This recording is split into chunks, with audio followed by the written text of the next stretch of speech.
Allez, viens mon ami. On a des trucs à te montrer.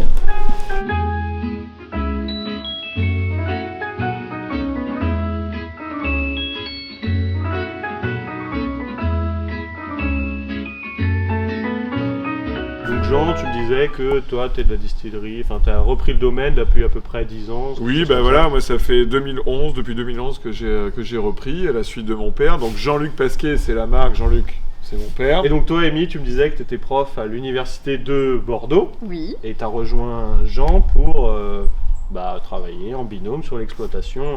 Il avait besoin d'aide, il était oui. tout seul à gérer le domaine pendant 5 ans. Et donc maintenant, divisé en deux, complémentaires, Ouais. business, exploitation. Notre vieille terre est une étoile où toi aussi tu brilles un peu. Je viens te chanter la balade des gens heureux. Je viens te chanter la balade des gens heureux. Le tailleur, faut qu'il réfléchisse, il faut qu'il prenne une latte. Alors qu'est-ce qu'il va prendre? Est-ce qu'il va prendre là ou est-ce qu'il va prendre là? Que monsieur, vous êtes le fondateur du coup de la distillerie. Voilà. Très bien. Enfin, de la distillerie, non, parce qu'elle existait quand je suis arrivé. Mais De la marque. De la marque. On va laisser le maître tailleur expliquer le pourquoi de la taille. Pourquoi on taille? Bon, historiquement, c'est les chèvres qui ont inventé la taille. Oui, bah. Vous avez remarqué, il y a quelques siècles, hein, que ce que les chèvres mangeaient, là, derrière, ça poussait mieux, plus fort plus et de mieux raisin. que si on laissait faire tout. Ah quoi. ouais. Et on considère que, au Moyen-Âge, avant la Renaissance, ils savaient des choses oubliées aujourd'hui complètement, et on considère qu'ils en savaient plus que nous, quoi. C'est différent, notre savoir est complètement différent de Vous ce avez un que- savoir plus pratique de ce Ouais, qu'ils le entretenaient. bon sens, il avait plus de bon sens que nous. On taille pour et la récolte qui vient et la taille qui va suivre. Ah ouais, tu tailles, tu fais pour deux opérations. Là, il y a déjà les grappes à l'intérieur. Ah ok. Les grappes sont déjà C'est formées. là que ça va ressortir. Ça va repousser, ça va pousser. Tu d'ici, penses à ta récolte ouais, qui ok, vient ouais. et tu penses à ce que tu vas tailler l'année prochaine. Ouais, Donc c'est de plus- laisser de boîte, tu réfléchis aux boîtes de taille pour l'année prochaine. Quand tu fais du cognac, tu es dans la concentration du produit. Tu fais du vin et après tu le distilles. La distillation, c'est de la concentration. Donc ça a d'autant plus d'intérêt de travailler sur ton terroir, que ton terroir exprime quelque chose au travers de ses qualités. On ne dit pas qu'on a le meilleur terroir, mais en tout cas on essaye de dire que ce terroir-là, il exprime le donne ce goût-là.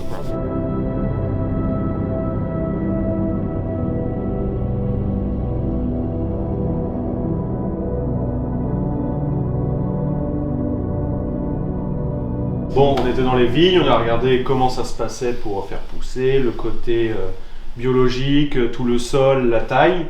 Maintenant, l'épreuve reine, avant le vieillissement, c'est la distillation avec l'alambic charentais qu'on voit là. C'est l'outil de distillation du distillateur et il faut que ça soit un alambic dit charentais pour pouvoir faire du cognac. On met à peu près 2000 litres, entre 1800 et 2000 litres de vin à l'intérieur. On met le feu.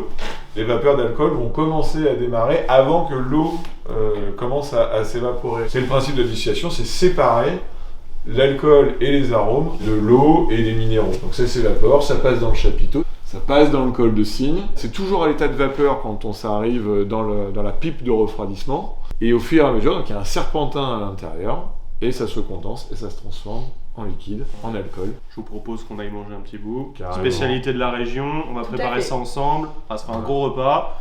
Et ensuite, pas de sieste, on va aller boire l'alcool, puis faire des petites On va se dégustes. faire un petit digesto directement. On va se faire tout couler après Voilà. avec des milliers de litres. Ouvrir les huîtres sanglant, C'est sacrilège. ça sert à rien.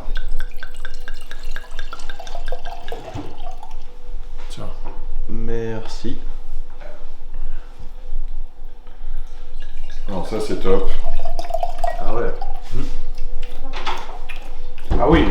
On va s'attaquer aux huîtres. Là on a le dessous de l'huître, Ok. on a le dessus ici.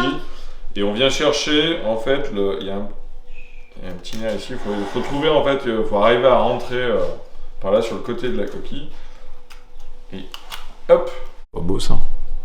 Tout frais. Hop hop. Et voilà.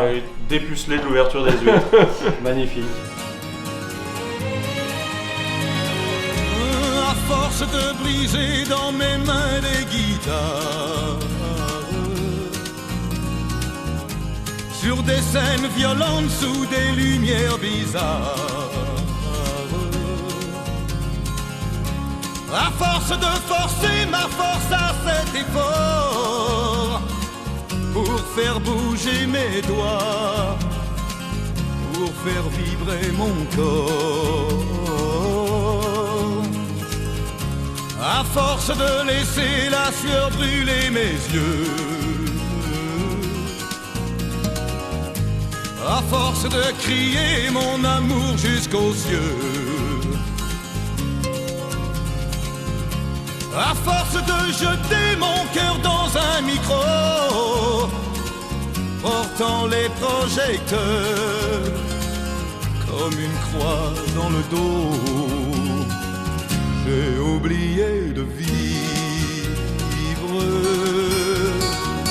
j'ai oublié de vivre.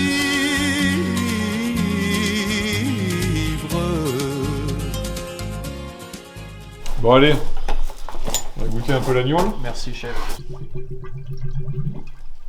Hop là, on a chassé l'air. Et c'est tout blanc. Elle a commencé à prendre légèrement de la couleur. Mais c'est légèrement. de l'année dernière aussi. Donc ça, c'était des fûts qui étaient neufs l'année dernière. Et au bout d'un an, bon, ça va continuer à teinter. Je pense qu'il titre à combien lui là? Ah là, 70, 71, 72. 71 degrés d'alcool. 71 degrés. Ce cognac-là, on l'a mis que dans du fût neuf. Ok. Et quand il sort au bout d'un an, il a quasiment cette couleur-là.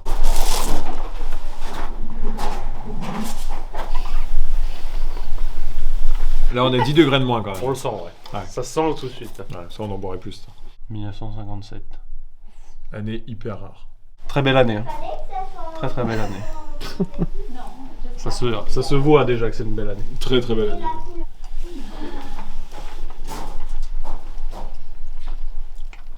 L'année avait bon.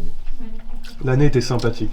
73 c'était une très belle année, définitivement. Définitivement, bravo. Et vous êtes obligé d'écrire que c'est bio quand c'est bio? Tout à fait, parce qu'on est contrôlé 2 fois par an par un contrôleur bio. Et du coup là le 0 barré ça veut dire Ah, quoi, c'est ça veut zéro, dire le la hauteur sous bande, donc ça c'est la bande. Ah. Et on a une réglette qui va nous donner cette hauteur-là. Et donc, quand on fait nos inventaires, on Pour va... savoir ce qui s'évapore et tout. C'est ça. Les anciens producteurs d'alcool très forts en maths alors. Tout à fait. Alors, et tu vois, c'est mouillé jusqu'à 75. Comme quoi les mecs qui faisaient de la gnôle à l'époque, c'était pas les débiles du village. Ah, Non. non. Justement, c'était peut-être un des Voilà. plus intelligents. Contrairement aux clichés.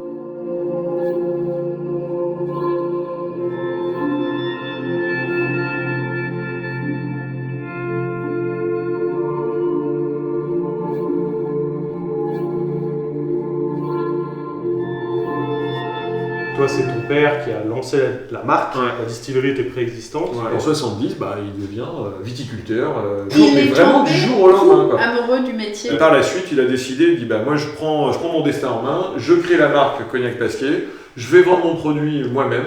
Je suis né en 81, Ouais. toute mon enfance était là, j'ai toujours eu un tracteur, j'ai toujours eu des vignes. Et je pense, oui, depuis tout petit, je me posais même pas la question de me dire est-ce que je vais faire autre chose. Quoi. Amy m'a rejoint à mi-parcours. Au début, je faisais du Facebook pour nous et il dit mais tu gaspilles ton temps à faire ça. Et il s'est rendu compte, non, continue. Quand j'ai vu les chiffres, j'ai fait on fait une bonne équipe parce que ce que tu fais, je le fais pas, ce que je fais, tu le fais pas non plus.